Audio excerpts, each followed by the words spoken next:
She had that dream again. The one where she was sitting on a bench, alone, cold and upset, dressed in skinny jeans and wearing her favourite red beanie. A man approaches her and simply says, "You are beautiful." Words she's never heard. Words that pierce her heart and wreck her head and ring in her ears, like a fire alarm in a burnt-down house. Was it too late? How can it be? She screams and breaks down all on her own. Not one person comes to her aid. For all they know, she could be dying. She is. Her pain is real when it scars her skin, when the blood runs down her leg. Mop it away, don't let them see. You're attention-seeking. How could you do such a thing? You're too beautiful to self-harm. And they hush her away with funny looks and false smiles and faces that badly mask their thoughts. She's had it all her life. Every PE lesson, every school trip. Did you run into a door again? Inside she's hurting. All eyes on her and she hates it. How can they say it? They don't know her. They don't even care. She sees him again. The same man. Stood there. She questions whether she's dreaming this time. Her eyes are shining like the sun itself. She can only stand and look, only to realise that it's her pitiful self staring back, ashamed and beaten, scarred by memories, regrets and such verbal abuse she swore she'd never tell. Only her pain seemed real in that moment. Aware of the light shining through her eyes, as her eyes met his, and she tried to hide and look away, but realised her hurt was becoming extinguished with love, a feeling so numb that she falls to the floor. He says it again, "You are beautiful." Tears roll down her face. The scars on his body were like those on hers, only deeper and newer and covered every inch. His clothes dripped with blood and tears ran down his cheeks, yet his face showed only love. They felt something in that moment.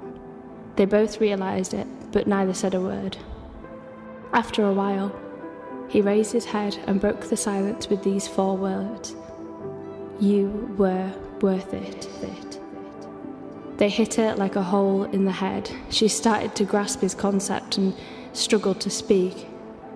"For me?" she cried, as she glanced at his beaten and torn body. She was a train wreck in that moment, overwhelmed with something that she's never felt before.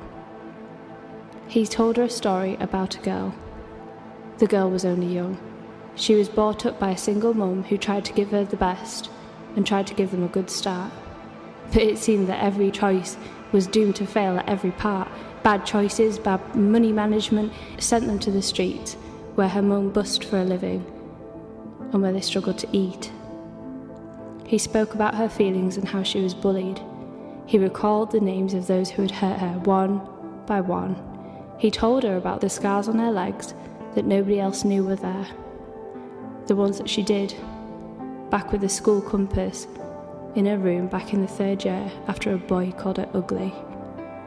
He spoke of their future and all that entailed. A husband and kids and a house of their own. He spoke with such love, a love that covered her and changed something inside the shallow heart.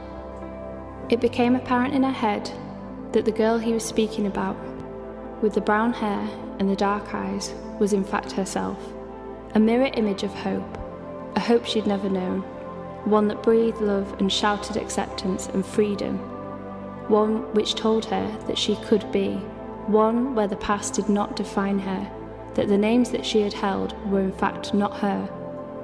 Her scars faded like newspaper cuttings trapped in a journal, as his light shone down on her, breaking off her pain with every tear she cried, and in that moment she felt helpless, but safe and free, and her heart was alive. She thought about her medication and its links with her dreams, but this was real, this was true, this was me.